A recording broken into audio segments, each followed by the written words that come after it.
Hello everyone, welcome to my channel. I am Srishti and today we are going to start chapter number 8 from class 8 CBSE board and CRT Honey due book से हम last chapter पढ़ेंगे। तो मुझे पढ़ाने से पहले बताना चाहूँगी, मुझे कुछ लोगों ने बताया कि मेरी स्पीड बहुत तेज़ है। ऐसा नहीं है, स्पीड क्लियर है। और अगर आपको पढ़ते हुए थोड़ी सी प्रॉब्लम फील हो रही है तो स्पीड को आप प्ले स्पीड से जाकर स्लो कर सकते हैं, क्योंकि अगर मैं बहुत धीरे बोलूँगी तो वीडियो बहुत लंबा हो जाएगा और बोरिंग भी हो जाएगा। तो हम जो चैप्टर पढ़ने जा रहे हैं ये नेचर से इंस्पायर्ड है और रस्किन बॉन्ड द्वारा ये लिखा गया है। बेहद फेमस और बहुत ही इंटरेस्टिंग राइटर हैं ये। तो इनकी डायरी की एक झलक हमें मिल रही है इस चैप्टर के थ्रू। शुरू होता है चैप्टर किस तरीके से कि पहले दिन 24 जून के बारे में बात की जाती है, जिसके आसपास मानसून शुरू होता है। तो लिखा गया है डायरी में कि 24 जून को पहला दिन है जब कोहरा दिखाई दिया। और लेखक जो हैं वो इसे कुछ अजीब कह रहे हैं, क्योंकि जो भी पक्षी वहाँ पर हैं, जो भी चिड़िया वहाँ पर हैं, सब चुप हो गए हैं। और ये जो कोहरा छाया है, इससे पहले वहाँ पर चहचहाहट सुनी जा सकती थी चिड़ियों की, वहाँ पर कोलाहल था पक्षियों का। लेकिन इस कोहरे के छाने के बाद वो शांत हो गया। उसने पहाड़ियों को कवर कर लिया, किसने? कोहरे ने। और एक अजीब सी शांति, एक जानलेवा शांति उस जंगल में छा गई, जैसे कि लगभग आधी रात हो गई हो। अब इसमें एक कैरेक्टर है बिज्जू। तो बिज्जू जो है वो अपनी बहन को पुकार रहा है। ऐसा लेखक कह रहे हैं कि वो दिख नहीं रहा है कोहरे में, लेकिन उसकी आवाज़ सुनाई पड़ रही है और ऐसा लग रहा है कि वो पहाड़ी पर चल रहा है। तो उस साल जून के 25वें दिन पहाड़ियों ने कुछ शुरुआती मानसून वर्षा दिखाई, वहाँ पर देखी जा सकती थी, जो अपने साथ गर्मी और नमी लेकर आई थी। ये जो बारिश थी ये बाकी वर्ष की जो बारिश होती है उससे कुछ डिफरेंट थी, और क्योंकि ये पहाड़ियों को बहुत ठंडा कर देती थी, तो पौधों को भी ये अच्छी तरीके से पता था कि मानसून सीज़न के पहले कोबरा लिली के रूप में आ गया था, क्योंकि बैंक और पोस्ट ऑफिस तक लेखक के चलने के दौरान इस फर्न के बीच अपना रास्ता बना लिया था। ये एक प्लांट है कोबरा लिली। इस स्कूल के लड़के द्वारा पूछे जाने पर लेखक ने हिल स्टेशन और घाटी को एक स्वर्ग, जो शायद रहा होगा, के रूप में डिस्क्राइब किया। इसका मतलब है कि मानसून के मौसम के दौरान हिल स्टेशन और जो घाटियाँ होती हैं वो स्वर्ग जैसी खूबसूरत हो जाती हैं, इतनी वहाँ पर ब्यूटी बढ़ जाती है। बारिश अपने साथ कुछ तेंदुए और कुछ इस तरह के अन्य जानवर भी लेकर आता है। पहले दिन की दोपहर को तेंदुए ने स्कूल के नीचे नौकरों के क्वार्टर के पास एक कुत्ते को उठा लिया था। और इतना ही नहीं, शाम को इसने बिज्जू की एक गाय पे भी हमला कर दिया था। लेकिन जैसे ही बिज्जू की माँ ने इसे सुना, वो कोसते हुए भाग गई। दूसरी ओर भाषणों के साथ लेखक का कहना है कि उसे हर दिन थोड़ा खून खोने की आदत डालनी चाहिए। वह कुछ अन्य नामों का उल्लेख करता है जो बारिश के साथ पहुंचे, जैसे कि स्कारलेट मिनिवेट, चमकीले लाल पक्षी जो कोयल की तरह दिखते हैं। हालांकि उनकी जो फीमेल होती है वो पीले रंग की होती है।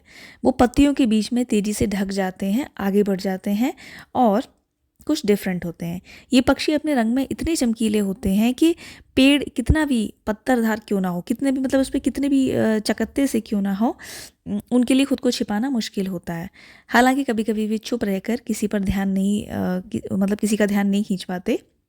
इसके बाद ड्रोगोज नामक एक पक्षी की प्रजाति की बात की गई है, जो कि बहुत ही ज़्यादा आक्रामक है। तो इस दौरान एक पेड़ जो है वो एक लता, यानी कि एक समझ रहे हैं ना, एक डाली ओक के पेड़ के तने पर चढ़ जाता है और अपने साथ कीड़े ले जाता है। इसके बाद लेखक ने सीधे सीधे 2 अगस्त की बात की है, और उसमें उन्होंने बताया कैसे नालीदार टिन की छत पर बारिश कम हो रही है। वो बताते हैं कि बारिश की आवाज़, बारिश जो हो रही है वो पढ़ने के लिए बढ़िया माहौल बना रही है। फिर इसमें डेट वाइज दिया गया है कि किस तरीके से चीज़ें चेंज हो रही हैं। तो 3 अगस्त को बारिश रुक जाती है, सूरज की रोशनी दिखने लगती है। 12 अगस्त को बारिश होती रहती है 8-9 दिन तक, सूरज के आते पते नहीं होते हैं। 31 अगस्त जो होता है वो लास्ट महीने का भी आखिरी दिन है और मानसून भी जाता हुआ महसूस हो रहा है।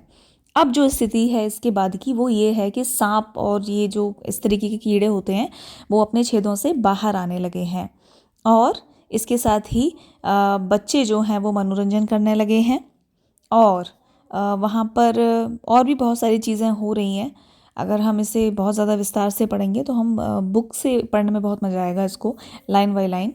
उसके बाद आता है अक्टूबर का महीना। तो वहाँ पर सर्दी, यानी कि मौसम में ठंड आ चुकी है, और 3 अक्टूबर के दिन एक शाम पहले ओलावृष्टि यानी कि ओले भी पड़े। और जनवरी के महीने में पहाड़ियों में सर्दियों की बारिश होती है, मौसम बहुत ठंडा रहता है।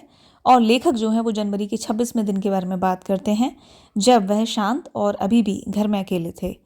तो इस तरीके से उन्होंने बताया है कि वहाँ पर बारिश के बाद क्या होता है और किस तरीके से पहाड़ों पर ठंड बढ़ जाती है, किस तरीके से कोहरा जो है वो कवर कर लेता है पहाड़ों को। तो लास्ट में यहाँ दिया गया है, क्योंकि जो लेखक है वो अभी भी खिड़की के पास खड़ा था, बारिश रुक गई थी, फिर से शुरू हुई और पेड़ जो थे वो अब हरे नहीं रहे थे। अगले स्टैंजा में वे मार्च के अंत के बारे में लिखते हैं, जहाँ पर मौसम को उन्होंने कुछ डिफरेंट बताया है। उन्होंने बताया कि उन्होंने मसूरी पर सबसे काले और एकदम काले बादलों को देखा। इसने ओलावृष्टि की जो लगभग 30 मिनट तक पृथ्वी पर दिखाई दी, पत्थर पर दिखाई दी सॉरी, वो बताता है कि आसमान को साफ करने वाली ओलावृष्टि जैसा कुछ नहीं है। उन्होंने लिखा कि वे जब वह अपनी डायरी में लिख रहे थे तब भी एक इंद्रधनुष इसके निर्माण में था। तो इस तरीके से रस्किन बॉन्ड ने एक बहुत ही प्यारा चैप्टर लिखा है, किस तरीके से पहाड़ों पर धूप होती है, बारिश होती है, क्या क्या चेंजेस होते हैं। आप जब इस चैप्टर को अगर लाइन बाय लाइन पढ़ते हैं तो आपको बहुत ही अच्छा लगेगा इसे पढ़ने में, क्योंकि आपको बहुत सारे कीड़े मकोड़ों, बहुत सारे पेड़ों के बारे में, बहुत सारे पक्षियों के बारे में और कई सारी चीज़ों के बारे में पता लगेगा, जो कि इस स्टोरी की समरी में मैंने आपको शॉर्ट में बताया है। तो इसी तरीके से आप और भी चैप्टर्स पढ़ सकते हैं। मैंने 6, 7, 8 का लगभग कंप्लीट सिलेबस अपलोड किया हुआ है, तो आप पढ़ सकते हैं। और subscribe my channel for more videos. Thank you so much.